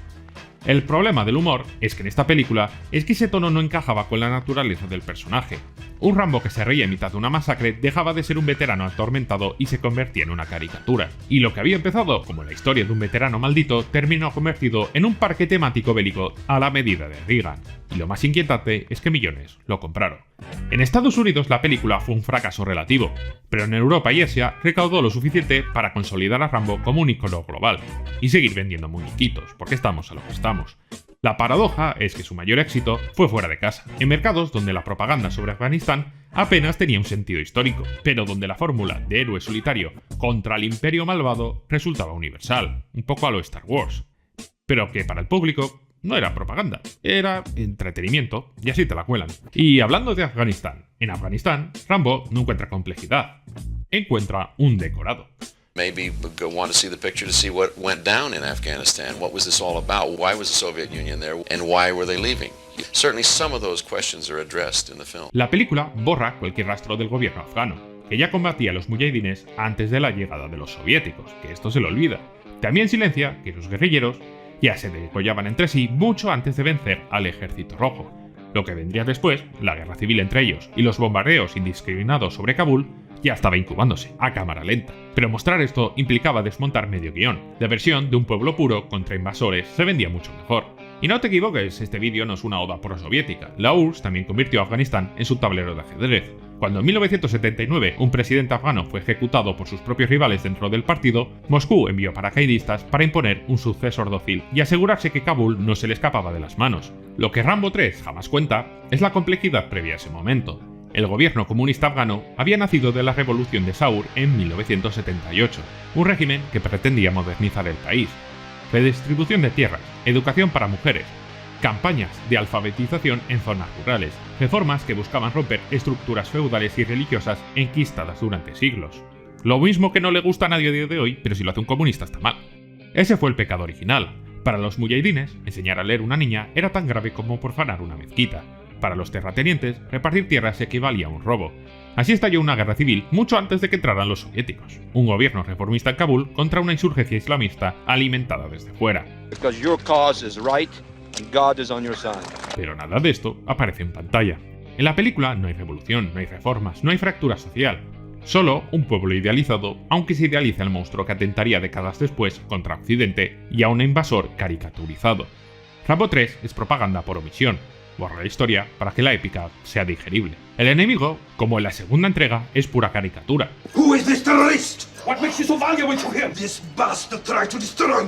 Generales con el ceño fruncido, soldados que gritan órdenes en un pseudo ruso inventado. Que es que el ruso es inventado, que se habla de puertas para afuera, para impresionar a las visitas, pero que es que ahora estamos solos, que no hay nadie. Y uniformes siberianos en pleno desierto durante el día. No vaya a ser que se te olvide de que son rusos, ojo cuidado. Parecen villanos sacados de un cómic barato, incapaces de articular una frase creíble y ni siquiera se les concede un idioma auténtico. Un artificio que refuerza la idea de que no son personas, simplemente NPCs que matar. Y frente a ellos, como no, Rambo. El cuerpo convertido en un certificado de verdad, el músculo filmado como una alegoría de poder. Y si en First Blood la violencia era consecuencia de un trauma, aquí es un parque temático. Rambo ya no se esconde ni recuerda cicatrices. De hecho, en esta lucha de frente casi todo el rato. Guía a la guerrilla como un caudillo y enfrenta caballos contra helicóptero como si el absurdo fuese épica. Incluso se permite hasta chistes en mitad de un tiroteo. Más que un relato épico, es un catálogo de fuegos artificiales con una moraleja prefabricada. Los buenos siempre ganan. Bueno, menos en Vietnam, ahí ya no. Solo que quizás, en un futuro esos buenos bendigan a ponerte una bomba en tu cocina. El contraste es brutal, un enemigo de cartón y un héroe de acero. Pero lo peor de todo es que Rambo 3 no solamente ha envejecido mal por la propaganda, también quedó muy desfasada para aquella época como película de acción. Lo llamativo es que, mientras Rambo 3 duplicaba las fórmulas ya gastadas, el resto del género de acción se movía en otra dirección más moderna. Predator había puesto a un comando entero en jaque frente a un enemigo invisible. Frente a eso, Rambo parecía un fósil, una fantasía maniquea, cuando el público ya empezaba a demandar algo nuevo. Mientras tanto, Stallone traía una guerra reducida a un cómic, diseñada para no incomodar al espectador ni obligarle a pensar sobre la basura que estaba viendo. Porque lo que escondía detrás esta película era muy jodido. Mientras en la pantalla todo era cómic, fuera se estaba librando otra guerra, y no era la de Rambo contra helicópteros de cartón, era la de Washington contra Moscú, usando Afganistán como tablero. Como he comentado antes, en 1978 el gobierno afgano de corte comunista ya combatía a los mujahidines en el interior. Después, en 1979, Estados Unidos aprueba fondos secretos para una insurgencia meses antes de la invasión soviética. Se llamaba la Operación Ciclón. Arranca con la CIA canalizando dinero y armas a través del servicio secreto pakistaní. No es como en la película Venden, donde los estadounidenses van a ayudar a un pobre pueblo que está siendo invadido por un malvado imperio. No fue una reacción, fue un movimiento deliberado. El propio asesor de Carter lo admitió sin rubor. La ayuda buscaba aumentar las posibilidades de que Moscú interviniera en ayuda del gobierno afgano. En otras palabras, provocar la invasión. La URSS entra en Afganistán en diciembre de 1979, tal y como Washington había calculado milimétricamente. El objetivo ya estaba marcado, darle a la URSS su propio Vietnam. Con Reagan, el plan se multiplicó. Más millones, más armas, más propaganda. La orden ejecutiva NSTD 166 lo deja por escrito. Ampliar la ayuda militar, la guerra psicológica, las radios clandestinas y la presión en la prensa. Todo aprobado, todo en nombre del interés nacional. Y todo con un añadido. Se asumía que el día después no importaría. Y quienes recibieron ese apoyo fueron precisamente las facciones más fanáticas, las más violentas, las más radicales. Y no porque fueran las únicas, sino porque eran las más eficaces contra los soviéticos. La elección fue consciente. Los Estados Unidos apostó por quienes garantizaban más cadáveres en el campo de batalla. En pantalla, Rambo sonríe y jura lealtad al pueblo afgano. En la realidad, Washington invertía millones de millones en milicias divididas, capaces de masacrarse entre ellas y más tarde arrasar Kabul con artillería pesada. No fue un accidente, no fue un daño colateral tampoco. Estados Unidos creó el monstruo con toda la intención de que destrozara la URSS, y lo consiguió. Lo que no quiso mirar es que ese mismo monstruo no se quedó en las montañas. Y para que nadie lo tome como una opinión, porque no estoy opinando absolutamente de nada, estoy relatando hechos objetivos, duela más o menos, aquí están los códigos de los propios documentos internos y las denuncias que ya se hacían en esa época. Primero, President's Finding, 3 de julio de 1979, la cual da luz verde presidencial para financiar en secreto a esta insurgencia. El SCC Memorando del 23 de octubre de 1979, plan para ampliar esa ayuda vía terceros países. La NSDD 32 de 1982, operaciones encubiertas contra la influencia soviética. NSDD 99 de 1983, intensificación del suministro de armas a través de Pakistán. NSDD 166 del 27 de marzo de 1985, orden de destrozar a la URSS a cualquier precio. Carta de Amnistía Internacional del 16 de diciembre de 1985, advertencias sobre ejecuciones y torturas de las facciones aliadas. Cablecía sobre Stringers, 1991, reconocimiento interno de que cientos de misiles que habían sido entregados a estas bandas estaban fuera de control. Y también dejo en pantalla un balance forense de crímenes de guerra de estas facciones. Todo lo que he contado y lo que viene está ahí, firmado, fechado y archivado. No es una teoría, son pruebas oficiales e informes públicos. Si alguien no me cree, hace muy bien en dudarlo. Que lo busque por su cuenta y ya está. Dicho esto, seguimos. En Rambo 3, los guerrilleros aparecen como campesinos heroicos, con túnicas ásperas y un aura de nobleza. Hollywood los presenta como guardianes de la libertad, de manera romántica, casi bíblica, y la realidad era mucho más cruda. Las facciones que recibían millones en armas y dólares practicaban ejecuciones sumarias, degüellos de prisioneros y ataques deliberados contra civiles. ¿No suena esto de algo con un cierto grupo actual que se ve muy mal, pero hace unos 30-40 años sus homólogos parecían de puta madre? Bueno, en las aldeas, mujeres eran asesinadas por enseñar a leer, maestros colgados como traidores y familias castigadas por colaborar con el gobierno de Kabul. Todo esto está documentado desde mediados de los años 80, cuando ya circulaban advertencias claras sobre esta brutalidad. El fanatismo no era una anécdota, era el motor, y aún así todo, Washington siguió financiándolos. Lo hizo con pleno conocimiento de lo que ocurriría, porque lo importante no era Afganistán, ni su gente. Lo único que importaba era que la URSS sangrase en la montaña. En la pantalla, Rambo se sienta a compartir pan con estos hombres. Fuera de pantalla, algunos de ellos disparaban cohetes indiscriminados sobre Kabul y arrasaban con barrios enteros. La capital quedó marcada por crímenes de guerra mientras que Hollywood vendía la postal de un pueblo unido contra un invasor. Lo que la película muestra como camaradería, en realidad fue una guerra sucia, un escenario donde los supuestos héroes aplicaban todos estos métodos crueles de barbarie que a día de hoy indignan. Y lo peor de todo es que no era un secreto, era sabido, denunciado y aún así se les aplaudió. Y lo que viene ahora es todavía más turbio. La película muestra a un niño afgano como símbolo de la inocencia, juega con Rambo, aprende de él, representa la esperanza del futuro, un recurso de guión para emocionar al espectador. La realidad fue mucho más turbia. En los años 80, Estados Unidos no solamente financió con armas y guerrillas, también financió cuadernos escolares, libros de textos repartidos en campamentos de refugiados en Pakistán y dentro de Afganistán, publicados con dinero de la USAID, es decir, la Agencia de los Estados Unidos para el Desarrollo Internacional, y elaborados por la Universidad de Nebraska. ¿Y qué enseñaban estos manuales? Pues a sumar balas, a restar cadáveres, a escribir frases con versos en árabe sobre cierto tipo de guerra de índole religiosa, que ya me entendéis porque no puedo decir la palabra, dibujar Kalashnikov y minas antipersonas, niños de 10 años resolviendo problemas de matemáticas con cartuchos y granadas, una generación entera educada para la guerra. Hablamos de material fabricado en los Estados Unidos, pagados con dólares públicos y diseñados para moldear mentalidades desde la infancia. Durante una década se invirtieron más de 50 millones en estos libros. Y como no, cuando los talibanes tomaron el poder en los 90, muchos de estos textos siguieron circulando en las aulas. En Rambo 3, este niño sonríe como esperanza. Fuera de la pantalla, miles de niños crecían aprendiendo que la guerra era algo deseable y sobre todo era sagrada. En Rambo 3, el clímax se resuelve con flechas explosivas, dinamita y un helicóptero soviético reventado en llamas. Un espectáculo de pólvora coreografiada. Pero la realidad, como no, fue mucho más peligrosa. En los años 80, la CIA entregó cerca de 1 millar de misiles Stinger a los mujahidines, armas capaces de derribar aviones comerciales a más de 4 kilómetros de distancia. Durante la guerra se usaron contra helicópteros soviéticos, y fueron de hecho muy efectivos, pero cuando la guerra terminó, muchos desaparecieron. Washington tuvo que montar una operación secreta para recomprarlos en el mercado negro, a razón de $100.000 la unidad. Ni con todo ese dinero lograron recuperarlos todos. Algunos acabaron en manos de traficantes internacionales, otros en arsenales de facciones que más tarde se convirtieron en enemigos declarados de Estados Unidos y que los usaron contra ellos. En pantalla, Rambo lanza una flecha y resuelve la batalla en segundos. Fuera de pantalla, esas armas de regalo quedaron sueltos por el mundo durante años. Cada misil perdido era una amenaza latente contra los aviones civiles, un legado peligroso que Washington conocía y el cual reconoce en sus propios informes internos. Porque el boomerang de esta película no solamente fue de propaganda ideológica, también fue material. Porque al final del día Estados Unidos financió a sus propios enemigos del futuro.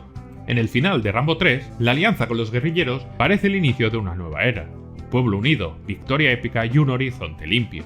Pero fuera de la pantalla, la historia fue muy diferente. En 1992, 3 años después de la retirada soviética, los mujahidines entraron en Kabul. La capital no se liberó, se convirtió en un campo de batalla. Facciones rivales se bombardearon entre sí durante años, los cohetes cayeron sobre barrios enteros, los saqueos se multiplicaron y la barbarie se impuso como una forma. Kabul pasó de ser una ciudad moderna a un pasaje en ruinas. Y para rematar, en 1996, los talibanes tomaron el poder. Su entrada quedó marcada por la ejecución pública del anterior presidente, Najibullah. Y por si aún quedaba algún despistado, este fue sin duda el fin de cualquier ilusión de un pueblo noble. Creo que lo que siguió lo sabemos todos. Fue un régimen que ofreció refugio a Bin, ya sabéis de quién hablo, y que convirtió a Afganistán en base de operaciones del yihadismo internacional. Y claro, eso metió en problemas la versión de Hollywood de Rambo 3, así que tuvieron que dar un volantazo. Ya que si Rambo 3 en 1988 había dedicado una superproducción al pueblo afgano, This is a communique from Crimson Jihad. Crimson Jihad will rain fire on one major US city each week till our demands are met. 6 años después, en 1994, se estrenaba True Lies, donde los terroristas islámicos, la yihad carmesí, ojo cuidado, ya eran los villanos de la función. La misma industria que había aplaudido a los mujahidines ahora los convertía en caricatura cómica del enemigo, esta vez con acento árabe y bombas en maletines. Y el cambio fue de todo menos casual. Estados Unidos había perdido el control del monstruo que había alimentado en los años 80, y la ficción siguió el guión oficial, pasar de aliado heroico al enemigo absoluto. Y de la noche a la mañana, todos aquellos Freedom Fighters perdieron su maquillaje y se revelaron como lo que eran, islamistas. ¡Qué sorpresa! Todo esto fue forzada por una realidad muy jodida. En 1993, apenas 5 años después de Rambo 3, un camión bomba estalló bajo de 2 torres de Nueva York. Ya sabéis cuáles son, que no quiero mencionarlas para por si acaso.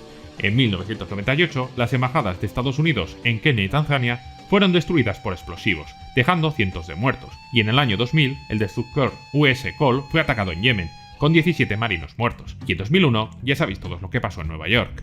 Y como no, Hollywood se fue adaptando a lo que ocurría en paralelo. En 1999 llegó The Shades, con campos de internamiento para musulmanes en Nueva York como trama central. Y como estaban muchas más películas que podéis encontrar fácilmente, la retórica era clara: preparar al público para un nuevo tipo de guerra. El resultado fue que, en menos de una década, el cine norteamericano pasó de dedicar una película entera a ensalzar los mujahidines a convertirlos en el enemigo cultural número 1 tras un ataque de amnesia. La misma transición que Washington había ejecutado en la vida real, primero financiar, luego demonizar, había ocurrido en el cine. Porque Rambo 3 no fue solamente una película de acción más, fue una jodida vergüenza. Fue un escaparate de propaganda que convirtió a los mujahidines en héroes nobles, mientras fuera de cámara se incubaba un ciclo de violencia que terminaría volviéndose contra su propio creador y que aún tenemos que sufrir a día de hoy. Pero eso sí, con amnesia de quien lo ha creado para variar. En pantalla, un enemigo caricaturizado, un pueblo unido y un héroe de acero que cierra la función con una dedicatoria solemne. Fuera de pantalla, manuales de guerra pagados por la USAID, misiles Stinger desperdigados en el mercado negro, Kabul arrasada por facciones rivales y un terrorismo que escaló de coche bomba a lo que ocurrió aquel 11 de septiembre. La película quiso vender un final feliz, y la historia en cambio le dio la vuelta para volverlo un recordatorio muy cómodo. Hoy, vista con perspectiva, Rambo 3 no es épica, es un fósil propagandístico que explica mejor que ningún otro documental cómo se fabricó un monstruo aplaudido primero y temido después cuando llegó con la factura en mano. Why at this stage of your career? This is an action movie. He is an action hero. You're in an age where you're older than most action... older than most action heroes' fathers in some degree. Why do you want to do this now? La saga de Rambo ha recorrido un largo camino. First Blood fue denuncia de un veterano que lloraba en una comisaría porque el país que lo entrenó ya no sabía qué hacer con él. Pero ojo, también era propaganda en bruto, porque en medio del discurso de víctima, Rambo dejaba caer lo de siempre. No nos dejaron ganar. It wasn't my war, and I did what I had to do to win, but somebody wouldn't let us win. El germen ya estaba ahí. Y después llegó la mutación completa. Rambo 2 convirtió esa rabia en una victoria de videoclub. La derrota en Vietnam se reescribió entre flechas explosivas y junglas de cartón. El trauma se borró y solamente quedó el póster. Y Rambo 3 fue todavía peor, mucho peor, una vergüenza histórica. Rambo luchando junto a los mujahidines, con dedicatoria final incluida. Esa película hoy es casi un borrón en la saga, propaganda tan burda que nadie quiere recordarla, ni siquiera Rambo 4. Con este pasado encima, llegan las dos películas que intentan modernizar esta saga, Rambo 4 y Last Blood. Ambas buscan escapar del póster ochentero y darle un aire crepuscular al personaje, pero los resultados no podían ser más diferentes. En 2008, Rambo 4 devuelve al personaje al barro. Lo muestra viejo, cansado, sin esperanza. La violencia ya no es un espectáculo, pese a que sea más gore que nunca. Es física, sucia, incómoda. El héroe no es un mito invencible, es un hombre agotado que solo sabe responder con brutalidad. La película le quita la brillantina y enseña lo que hay debajo, carne rota y mucho silencio. En 2019, Last Blood intenta repetir la jugada, pero se pierde. Arranca con un tono de western crepuscular. Rancho, caballo, atardecer, pero a mitad del camino se convierte en otra cosa. Un thriller de secuestros con narcos y trampas en túneles, funcionando como un John Wick versión gore, pero que su cierre es un desastre. Lo que prometió ser un gran epílogo termina siendo un Home Alone sangriento, mezclado con un Taken de hacendado. El contraste marca el eje del capítulo. En 2008 la violencia pesa y tiene un sentido por muy fuerte y muy gore que sea y muy espectacular, y en 2019 la violencia simplemente entretiene. Y esto no es poca cosa, porque el mito cansado, como por ejemplo en Sin Perdón, funciona cuando la edad se nota, como pasaba con el personaje de Clint Eastwood, cuando el disparo tarda un segundo más, y cuando el cuerpo ya no aguanta igual. Pero se diluye cuando se convierte simplemente en un truco de feria, como pasa en Last Blood, porque mientras que en Rambo 4 se le nota más lento y más cansado, en Last Blood con 11 años más resulta que ha rejuvenecido físicamente por arte de magia. Aquí la pregunta no es si Rambo puede seguir matando. Si es rentable, lo sacarán del geriátrico y le darán otra metralleta, no hay problema. La pregunta es si todavía tiene algo que decir. En 2008 parece que sí.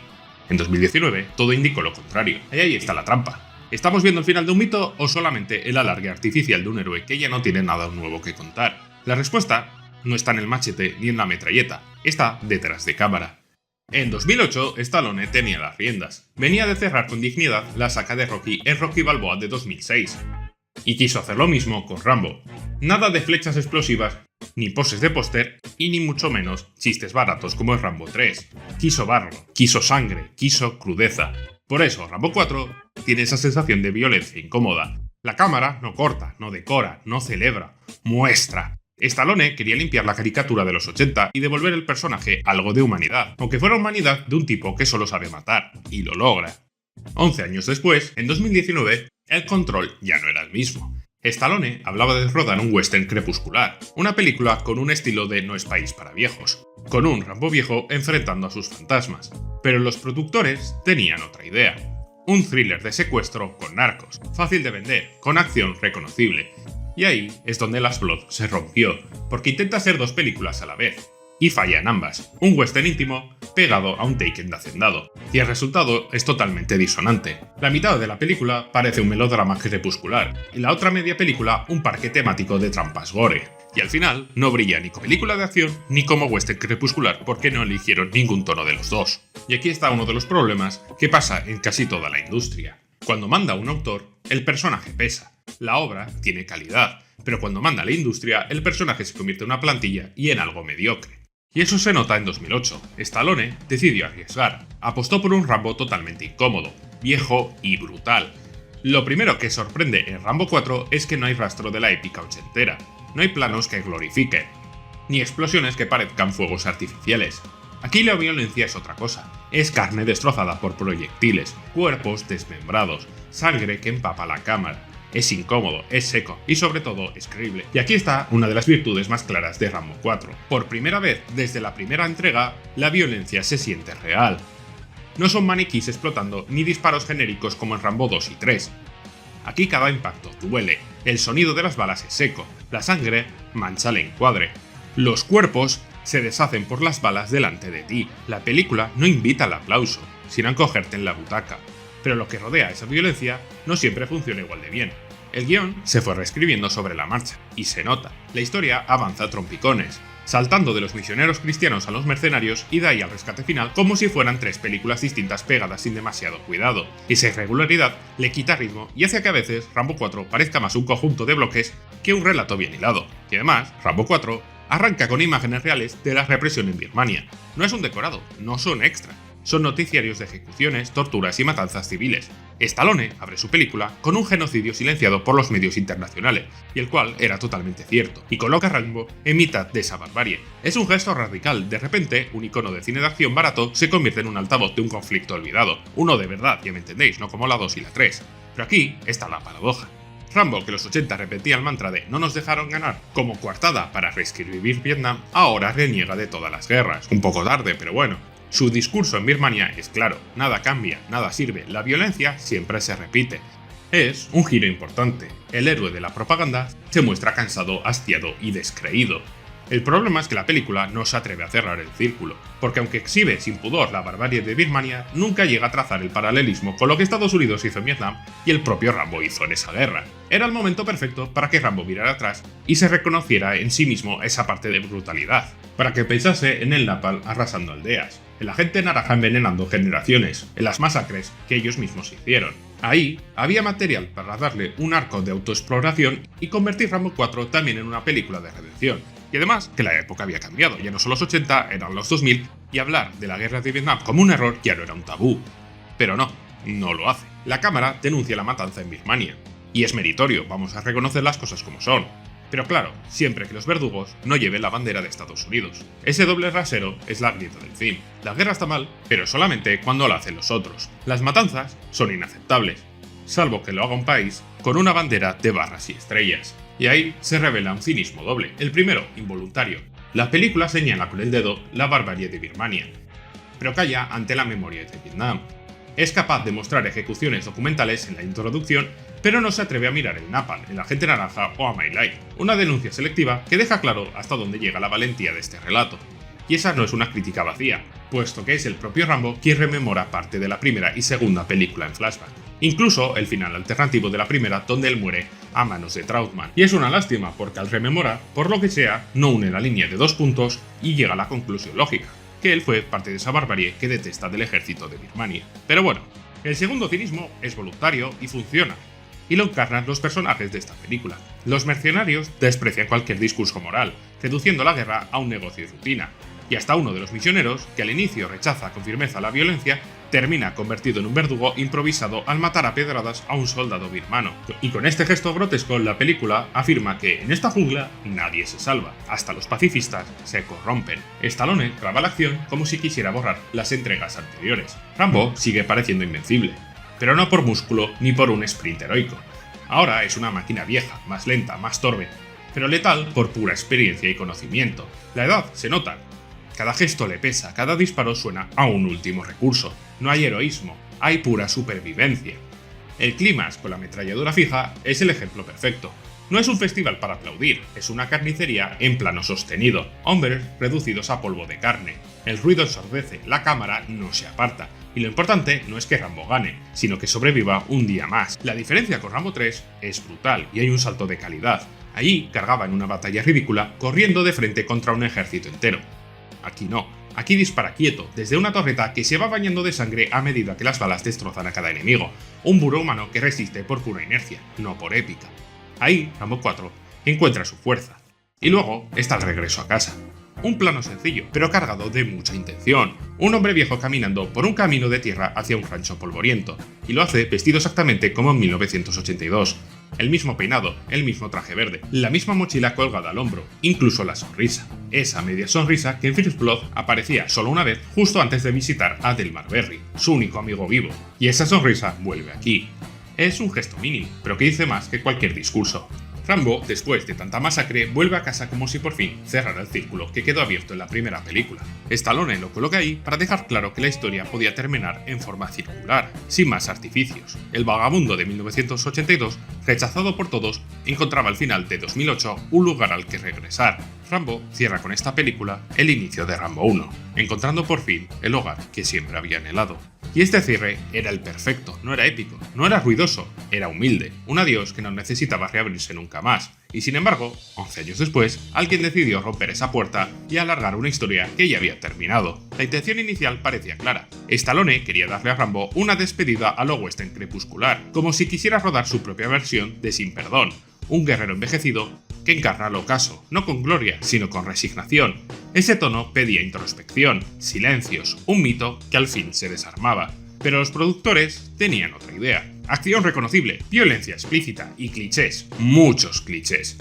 Y de esta tensión nace un monstruo. Una película partida en dos, obligada a ser elegía y espectáculo al mismo tiempo, y que no consigue hacer bien ni una cosa ni otra. El arranque, eso sí, es potente. Rambo mayor, rancho, caballo, atardecer y sobre todo, esos túneles que ha construido bajo tierra. Son un eco de Vietnam, sí, pero también un gesto de refugio.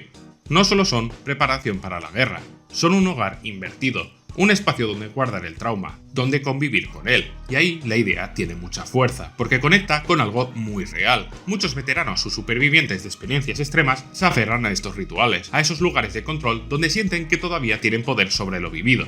En esos túneles, Rambo parece humano, no un mito. El problema llega, eso sí, con la trama. En lugar de sostener el tono crepuscular, la película recurre al cliché más gastado. La joven secuestrada por narcos. Es el camino fácil para justificar otra ronda más de violencia. Y lo peor de todo es que ni siquiera respeta la lógica interna del personaje. Y esto se ve cuando Rambo va por primera vez a intentar rescatar a la chica. El gran Rambo, maestro de emboscadas, el mismo que en Rambo 3 podía infiltrarse en una base soviética a plena luz del día, aquí cruza la frontera y entra en el corazón de un cartel como si fuera un turista desorientado. Se planta en una plaza de narcos, un lugar que cualquiera sabe que está hipervigilado, y actúa como si no supiera lo evidente, que en ese entorno cada esquina es una emboscada. No es un fallo de cálculo, es un fallo de escritura. Y claro, lo que recibe es una paliza, y aquí empieza el idiot plot, cuando la trama avanza porque sus personajes simplemente son subnormales y no dan para más. Y además, lo peor es que esa paliza no sirve para nada en lo dramático. Le dan una paliza por tonto y no le hace replantearse nada. Y el guión convierte a una leyenda en un inconsciente, en alguien que se mete en la boca del lobo sin plan ni estrategia, lo contrario a lo que había hecho antes. Y para rematar, el narco principal tampoco queda mucho mejor parado. En una competición de quién es más idiota, en vez de liquidar a Rambo en ese momento, lo lógico en su papel, decide dejarlo vivo y marcarlo con un cuchillo como un villano genérico que firma su futura derrota. Y además que la paliza no cambia nada, porque no abre un arco de culpabilidad de Rambo. Pese a que precisamente por su acción, los narcos toman represalias y la joven muere maltratada. Rambo, en lugar de asumir esas consecuencias y enfrentarse a la culpa, reacciona exactamente como siempre. Venganza y listo. Al final, todas esas introducciones crepusculares son devoradas por una película de serie B.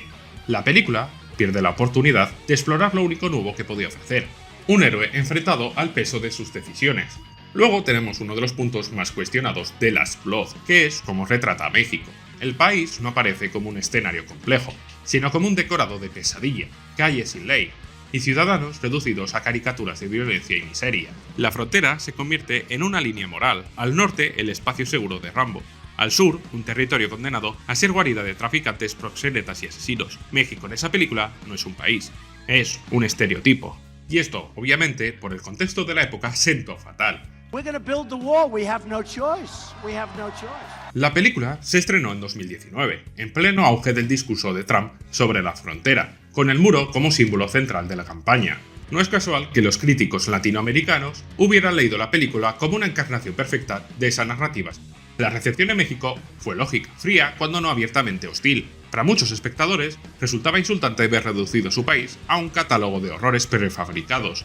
Mientras que en Estados Unidos la película se vendía como un retorno honesto a la brutalidad de Rambo 4, en México se leía como lo que era, otra pieza más en la tradición de Hollywood que convierte al sur en una frontera demoníaca. Y tras todo esto, llegamos al rancho. La secuencia final condensa todo lo que es esta película, y en cierto modo todo lo que Rambo se ha convertido. La incapacidad de distinguir entre símbolo y espectáculo. Los túneles que Rambo ha excavado bajo su casa, concebidos como refugio, como eco del Vietcong que le marcó para siempre, terminan convertidos en un escenario de una carnicería barata. Lo que en un inicio tenía un valor psicológico, el intento de controlar el trauma, se convierte aquí en un parque de trampas sanguinarias, la versión sangrienta de Solo en casa o Home Alone. Y aún así, hay que reconocerlo, es lo único que funciona en esta película. Aunque el contexto sea plano y el guión sea muy absurdo, la secuencia tiene ritmo, claridad visual y un pulso que Stallone no ha perdido. La acción está bien rodada, el montaje es preciso y cada golpe tiene un peso. Por un momento la película recuerda lo que Rambo 4 había recuperado, más o menos, la brutalidad sin glamour. Para acabar esta escena, luego tenemos la famosa escena del corazón, la cual pretende ser el gran golpe final, el gesto del guerrero vengador. Rambo arranca el corazón del enemigo para que en teoría sienta lo mismo que él, pero el gesto no trasciende. Quitando el gore, no hay catarsis, no hay justicia poética, no hay nada. Solo un intento de dramatizar lo que la película nunca se atrevió a construir, la culpa. La muerte se resuelve con otra muerte. Y al final del día lo que queda es que esta película ha tenido una trama que se ha movido porque sus personajes son idiotas. El de la chica por meterse en la cueva del lobo y el de Rambo porque tuvo amnesia de estrategias de guerra muy convenientes. Por lo menos, la chica tenía una trama algo justificada, buscar a su padre. Rambo le podrá haber arrancado el corazón al enemigo, pero al final del día ha llegado ahí porque en esta película ha sido un subnormal. Y aquí llegamos al epílogo. El plano a caballo, con el sol cayendo en el horizonte, que busca evocar a centauros del desierto, la imagen del héroe que ya no encaja, que se aleja porque su tiempo ha terminado. Pero lo que John Ford construye como tragedia, ya que Ethan no podía ser parte de una familia porque estaba hecho de violencia, y aquí no tenía sentido, Rambo no se aleja de un mundo que lo rechaza, sino que se aleja de un campo de batalla que él mismo ha creado, no se exilia, huye de su propia caricatura. La contradicción define todo este final. El Rambo post-Reagan abandona la propaganda fácil de la Guerra Fría para asumir, al menos en apariencia, que toda guerra es una condena. Es una crítica a medias, casi cínica, pero revela algo del personaje. Quiere escapar de la guerra, pero no puede huir del soldado que lleva dentro. En teoría, el plano del caballo debía representar descanso, liberación o cierre. En la práctica, no representa nada. Rambo no va a ningún sitio ni deja nada atrás. Es un calco de una gran escena sin entender por qué funcionaba ni qué la hacía grande. Y lo peor de todo es que Rambo ya había tenido su final. Rambo 4 cerraba el círculo con una sencillez casi perfecta. Reabrir esta historia 11 años después no solamente fue innecesario, sino una forma de manchar su propio cierre, convertir un adiós honesto en una secuela sin propósito ninguno. Y ahí está la diferencia. Algunos héroes sí que supieron irse. Rambo no es uno de ellos. Rocky, también de Stallone, encontró su salida desde la ternura. Rocky Balboa y Creed entendieron que el relevo no es una derrota, sino una forma de victoria. El viejo púgil cede el ring, acepta el paso del tiempo y deja que otros continúen su historia. Cuando Rocky se despide, ya no lo hace como un símbolo del triunfo, sino de la memoria. Logan, en cambio, eligió morir. No por castigo, sino por sentido. Su sacrificio tiene peso porque resume todo su recorrido. Una forma de renuncia a su cuerpo desgastado y a la violencia que ya no quiere ejercer más. Logan no solamente muere, deja algo, hay un legado, hay un sentido en su agotamiento. Cuando cae, lo hace con conciencia de lo que protege. No hay épica vacía, hay redención. Y luego está el Batman de la trilogía del Nolan, el héroe que finge su muerte para vivir, un final que opta por la esperanza. Nolan convierte el mito del sacrificio en una posibilidad de futuro, el hombre que deja el símbolo atrás y recupera su humanidad. Bruce Wayne no muere ni mata, se retira, entiende que ser el héroe no puede ser una condena eterna. Su legado es precisamente ese, demostrar que la máscara puede caerse sin que el mundo se derrumbe por ello. Rambo, en cambio, sobrevive, pero no deja nada. No transmite experiencia, ni legado, ni enseñanza, y este es posiblemente el peor pecado de Last Blood, que le arrebata precisamente a esta saga su final. La paradoja es que el héroe que quería representar al veterano olvidado ha terminado convertido en su propia caricatura. Rambo no muere, pero tampoco vive, no cambia, no enseña, no pasa el testigo. Es un mito que se niega a morir y por eso mismo deja de tener sentido. Su epitafio ya está escrito, un soldado que ha sobrevivido a todas las guerras, salvo a la necesidad de seguir disparando. Rocky encontró la paz, Logan encontró el sentido y Batman encontró el relevo. Rambo, en cambio, solamente encontró otra bala más. Y cuando un mito ya no tiene nada más que decir y solamente puede volver a disparar, es cuando de verdad se ha acabado.